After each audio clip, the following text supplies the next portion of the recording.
ମୁଁ ତାପସୀ ମହାପାତ୍ର କନେକ୍ଟିକଟରୁ ଆସିଛି। ମୁଁ ମୋର ସ୍ୱରଚିତ କବିତା ହେ ନୀଳକଣ୍ଠ ଆବୃତ୍ତି କରିବାକୁ ଯାଉଛି। ସମୁଦ୍ର ମନ୍ଥନରୁ ହଳାହଳ ବିଷର ଉଦ୍ଗରଣ, ସମୁଦ୍ର ମନ୍ଥନରୁ ହଳାହଳ ବିଷର ଉଦ୍ଗିରଣ, ଆଉ ସେଇ ଗରଳକୁ ପିଇ ତୁମେ କାଳେ ନୀଳକଣ୍ଠ। ଉତ୍ତାଳ ଗଙ୍ଗାର ପ୍ରଚଣ୍ଡ ସ୍ରୋତକୁ ମସ୍ତକରେ ସ୍ଥାନ ଦେଇ ଉଦ୍ଧାର କରିଥିଲ ଧରାପୃଷ୍ଠ। ହେ ଆଦି ପୁରୁଷ, ହେ ମହେଶ, ଅସୀମ ତୁମ ତ୍ୟାଗ, ଅମାପ ତୁମ ସାହସ। ସ୍ୱର୍ଗ ମର୍ତ୍ତ୍ୟ ଗାଏ ତୁମ ଜୟ ଗୀତ, ଦେବତା करे ଦଣ୍ଡବତ। ବିଶ୍ୱ କଲ୍ୟାଣୀ ସମର୍ପିତ, ସ୍ୱାର୍ଥ ରହିତ ତୁମେ ନୀଳକଣ୍ଠ, ଘେନ ମୋର ପ୍ରଣିପାତ। ହେ ଗଙ୍ଗାଧର, ହେ ଗଙ୍ଗାଧର, ସତେ କଣ ତୁମେ ଜଗତ ଉଦ୍ଧାରଣର ନେଇଥିଲ ପଣ? ସତେ କଣ ତୁମେ ଜଗତ ଉଦ୍ଧାରଣର ନେଇଥିଲ ପଣ? ହେ ତ୍ରିଲୋଚନ, ସତେ କଣ ତୁମ ବିଷପାନେ ଜଗତ ଲଭିଲା କଲ୍ୟାଣ?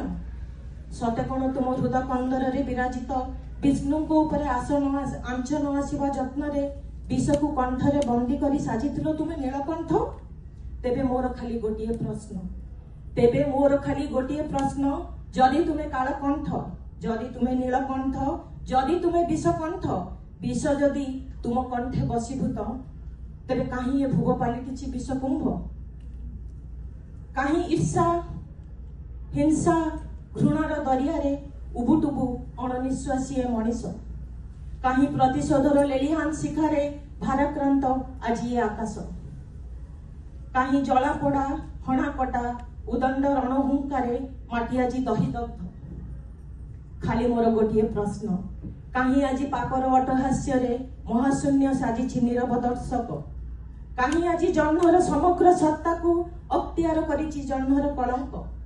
କାହିଁ ମୁଣ୍ଡ ଟେକିବା ଆଗରୁ କଢ଼ି ଏଠି ବେକ ମୋଡ଼ି ପଡ଼ିଯାଆନ୍ତି? କାହିଁ ତୁମ ତାଣ୍ଡବର ନିନାଦରେ ସିଙ୍କୁଡ଼ି ଯାଉନି ସ୍ୱାର୍ଥର ଲୋଲୁପ ଦୃଷ୍ଟି? ତୃତୀୟ ନୟନ ଖୋଲିବାର ବେଳ ଏବେ ଆଗତ ହେ ଶ୍ରୀକଣ୍ଠ, ତୃତୀୟ ନୟନ ଖୋଲିବାର ବେଳ ଏବେ ଆଗତ ହେ ଶ୍ରୀକଣ୍ଠ। ଆଖି ଖୋଲି ଦେଖ, ଆଖି ଖୋଲି ଦେଖ ଅମ୍ବିକାନାଥ, ଦେଖିବ ଦେଖିବ ଖାଲି କୁଡ଼ କୁଡ଼ ଶବ, ମେଞ୍ଚା ମେଞ୍ଚା ପାପ, ପଚା ଛଡ଼ା ରକ୍ତ ମାଂସ। ମିଛ ଦ୍ୱେଷ ତ୍ରାସ ଆଉ ଆଞ୍ଜୁଳା ଆଞ୍ଜୁଳା ବିଷ, ଧୂସରିଆ ଆକାଶ ମାଟିମା ଧର୍ଷିତ, ଆଉ କିଛି ମୁଖା ପିନ୍ଧା ବିକଟାଳ ହସ। ଖୋଲିଦିଅ ତୁମ ତୃତୀୟ ନୟନ, ଖୋଲିଦିଅ ତୁମ ତୃତୀୟ ନୟନ, ତୁମ ଦିବ୍ୟ ଦୃଷ୍ଟିର ତେଜରେ ଧ୍ୱଂସ ହେଉ ଅନ୍ୟାୟ ଅକୀର୍ତ୍ତି ଅଧର୍ମ। ଥମି ଯାଉ ରକ୍ତ ହୋଲି, ଥମି ଯାଉ ଦାନବ ଗର୍ଜନ, ତାଣ୍ଡବ ତବ ସୃଷ୍ଟି କରୁ ଘର ପ୍ରକମ୍ପନ, ଥରି ଉଠୁ ଅସ୍ଥି ପିଞ୍ଜର ପ୍ରାଣ, ଦିବ୍ୟ ଜ୍ଞାନର ସନ୍ଧାନରେ ଆତ୍ମାର ହୋଇ ଜାଗରଣ। ବନ୍ଧନରୁ ମୁକ୍ତ କର, ବନ୍ଧନରୁ ମୁକ୍ତ କର ଗଙ୍ଗାର ଧାରକୁ, ତୁମ ମସ୍ତକରୁ ଖୋଲିଦିଅ ଗଙ୍ଗାର ଚେତାକୁ, ବହିଯାଉ ତୁମ ଜଟାରୁ ଲଟାକୁ, ମାଡ଼ି ଯାଉ ତୁମ ଶିରରୁ ଶିରାକୁ, ଅଜାଡ଼ି ଦେଉ ତୁମ ମସ୍ତକୁ ଭୂଖଣ୍ଡକୁ, ପଦ୍ମପତ୍ରରେ ବୁନ୍ଦା ବୁନ୍ଦା ଜଳ ପରି ଢଳଢଳ ହେଉଥିବା ସ୍ୱପ୍ନ ଛବିକୁ ଅଜାଡ଼ି ଦଉ ଶାନ୍ତିର ସ୍ୱପ୍ନ, ମୁକ୍ତିର ସ୍ୱପ୍ନ, ତୃପ୍ତିର ସ୍ୱପ୍ନ। ତାର ବିଶାଳ ବକ୍ଷରେ ହଜିଯାଉ ଶ୍ରାନ୍ତି କ୍ଳାନ୍ତି ଆଉ ଭ୍ରାନ୍ତିର ଚିହ୍ନ।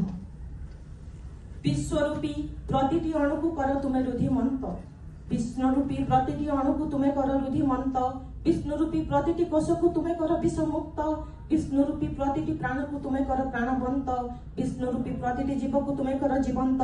ତେବେ ଯାଇ ଯଥାର୍ଥରେ ବୋଲାଇବ ତୁମେ ନୀଳକଣ୍ଠ, ତେବେ ଯାଇ ଯଥାର୍ଥରେ ବୋଲାଇବ ତୁମେ ନୀଳକଣ୍ଠ।